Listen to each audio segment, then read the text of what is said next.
On en vient à cette autre actualité, cet accident malheureusement ce matin sur le rallye automobile de la Fourme à Saint-Just dans le Puy-de-Dôme. Une voiture a fait une sortie de route et le bilan est très lourd. 3 personnes sont décédées. Damien Charton, on vous retrouve sur place. Que sait-on des circonstances de cet accident dramatique ? Écoutez, c'est ici que ça s'est produit, en sortie de virage, sur cette ligne droite, en début de ligne droite. Cette voiture de rallye est sortie de la route. Sa conductrice a perdu le contrôle, a tapé ce fossé, a fini dans ce champ de maïs à une trentaine de mètres et au passage a fauché mortellement 3 spectateurs. Un bilan très lourd donc, 3 spectateurs âgés de 60 et 70 ans, 2 frères et puis un père de famille de 44 ans qui a succombé à ses blessures. Écoutez, le maire de Saint-Just qui était arrivé sur les lieux juste après l'accident, prévenu par les gendarmes. Moi, c'est surtout famille que je pense, les familles des victimes. Et puis voilà, c'est la 2e année. L'année dernière, un commissaire est décédé aussi. Donc ça fait 30 ans que le rallye existe et ces 2 dernières années, c'est catastrophe sur catastrophe. Voilà, donc le ressenti, la tristesse, l'émotion, voilà, un gros choc. Et c'est en pleine ligne droite, donc je pense que la sortie a été violente. En plus des 3 spectateurs décédés, une dizaine de personnes ont été prises en charge choquées par cet accident dont elles ont été spectateurs. Elles ont été prises en charge par la cellule psychologique. Une question, ces spectateurs étaient-ils autorisés à être positionnés à cet endroit ? Une enquête pour homicide involontaire a été ouverte par le parquet de Clermont, ainsi qu'une expertise sur la voiture pour comprendre ce qu'il s'est passé. Merci beaucoup Damien Charton avec Raphaël Blanc-d'Amour. On continue d'en parler avec le préfet du Puy-de-Dôme. Bonjour Joël Mathurin. Il semblerait, on vient de l'évoquer avec notre correspondant, la question de l'insécurité finalement est au cœur de cet accident. C'est une enquête qui le dira. La gendarmerie a diligenté l'enquête sous l'autorité de Madame le procureur et les circonstances seront établies. En tout état de cause, ce qui est clair, c'est que nous déplorons 3 personnes décédées. C'est très lourd. 3 hommes, 70 ans, 60 ans et 44 ans. Nous avons bien sûr plusieurs personnes choquées. Les organisateurs, bien sûr, très choqués.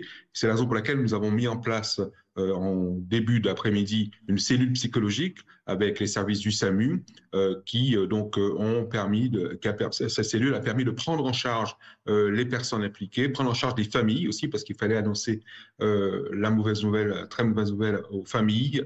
Cette tragédie, bien sûr, est une tragédie qui fait suite à l'événement l'année dernière où il y avait eu aussi un décès. Et donc, suite à l'enquête, nous verrons bien sûr les circonstances et ensuite la suite avec les organisateurs. Ça veut dire que la configuration de ce rallye pourrait être à revoir après donc cette course qui a déjà été endeuillée, vous le rappeliez, l'année dernière par le décès d'un commissaire qui avait été percuté par une voiture. Est-ce que vous pourriez ne pas renouveler l'autorisation de la tenue de cette course l'année prochaine ? C'est prématuré de le dire. D'ores et déjà, cette année, dans le cadre de la commission départementale de la sécurité routière, nous avons entendu les organisateurs. Les conclusions avaient été tirées de l'événement de l'année dernière, notamment en matière de nombre de commissaires, de signaleurs, des indications précises sur les lieux où les spectateurs doivent être. Les lieux où ils ne doivent pas être, ce qu'on appelle la rubalise verte pour les lieux où les spectateurs doivent être et la rubalise rouge pour les lieux où les spectateurs ne doivent pas être. L'enquête dira ces spectateurs qui ont malheureusement été fauchés où ils étaient précisément. Nous aurons à prendre des décisions. Chaque fois, bien sûr, qu'il y a un événement comme cela, il faut en tirer les leçons et donc, dans le cadre d'une décision qui sera circonstanciée, il est trop tôt pour dire qu'est-ce que je ferai l'année prochaine, mais évidemment, on tirera toutes les leçons de ce drame. Vous déplorez un petit peu l'imprudence des spectateurs. Parfois, dans ce type d'événements, ce sont des passionnés qui ne se rendent pas forcément compte du danger. Il faut bien sûr penser aux familles. Il y a des familles qui, en ce moment même, sont en train de vivre cette tragédie. Il y a des enfants qui ont perdu leur père, et donc mes pensées vont aux familles aujourd'hui. Il y a une enquête qui est engagée. Il est clair qu'il y a des endroits où les spectateurs peuvent être et les endroits où ils ne peuvent pas être. Il appartiendra à l'enquête de le dire. C'est trop tôt pour moi pour être dans la conclusion. Il semblerait qu'effectivement, semblerait qu'il y ait une possibilité pour que ces personnes ne soient pas là où il fallait qu'ils soient, mais c'est trop tôt pour le dire définitivement. Mais est-ce qu'il faudrait quand même réfléchir à justement faire évoluer la sécurisation de ce type d'événement? Il y a déjà, dans le cadre de la Commission départementale de la sécurité routière, une action très forte qui est engagée et je dois dire que ces arrêtés sont pris vraiment avec des auditions, avec une approche pluri-partenaire et donc nous verrons avec les conclusions de l'enquête s'il faut renforcer, on renforcera. Je vous dis, la décision évidemment est prématurée pour l'édition 2026. Pour l'instant, nous sommes dans le choc de la tragédie. 3 familles endeuillées, c'est beaucoup, dont 2 frères en plus. Il est trop tôt pour dire comment sera l'édition prochaine, mais c'est une manifestation qui est une tradition dans l'Ambert-3. Ça fait plus de 30 ans qu'on a ce rallye des Fourmes. Bien sûr, c'est une tragédie. On avait 2 pilotes, 2 jeunes femmes, 22 ans, 50 ans, qui sont heureusement blessés légers, mais évidemment qui sont choqués, qui devront évidemment répondre devant les autorités. On verra si leur responsabilité est engagée, on verra si il y a eu de l'imprudence côté spectateur. Tout ça, évidemment, c'est l'enquête qui le dira. Il est trop tôt pour le dire. Pour l'instant, bien sûr, il faut penser aux victimes. Enquête ouverte pour homicide involontaire. Vous parliez du choc pour la conductrice notamment, et puis pour les familles. Il y a une cellule psychologique qui a été ouverte. Qui peut y avoir accès ?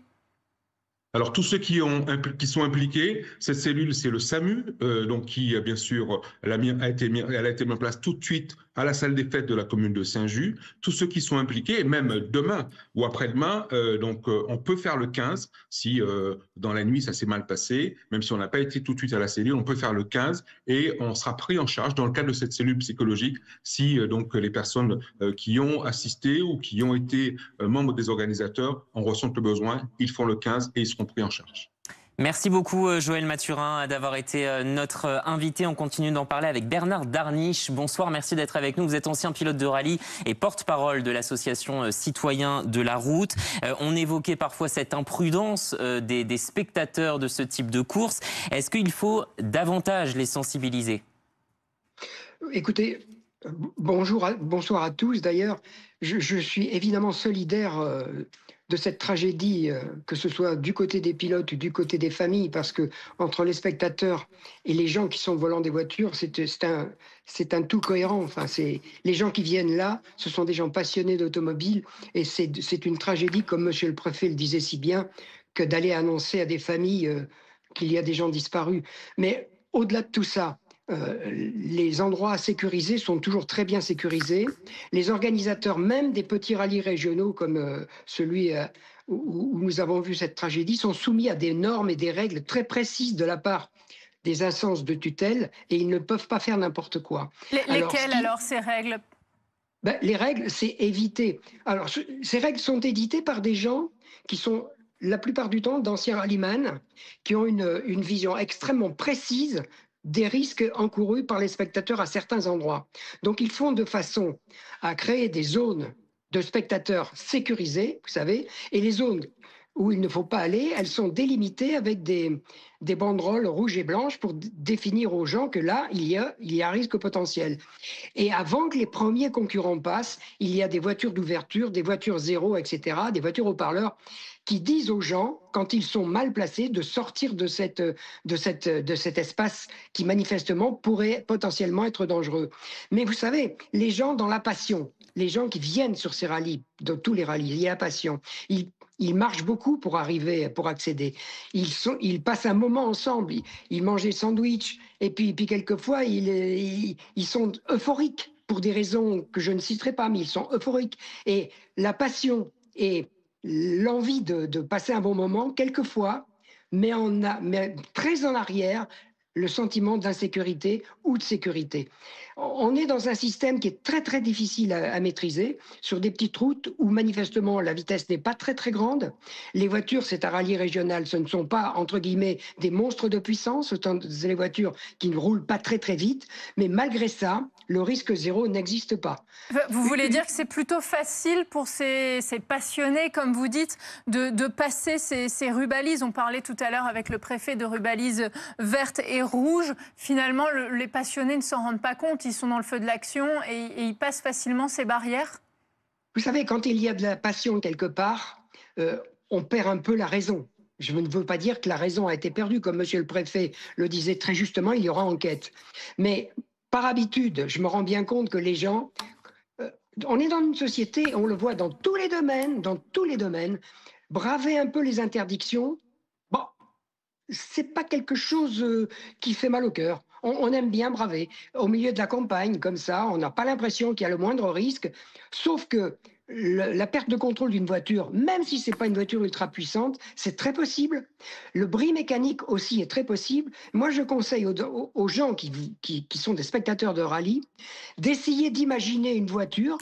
Ils savent de quel côté elle va venir, et de savoir à quel endroit on pourrait se placer. S'il y a accident mécanique ou perte de contrôle, il y a un terrain suffisamment dégagé pour que la voiture ne vienne pas dans l'espace nous fracasser, quoi. C'est un problème de jugeote, parce que les règles sont là. Je suis sûr que les règles ont été respectées, mais les règles n'abritent pas de tous les accidents. Il y a des accidents, par définition, le mot accidentel existe aussi.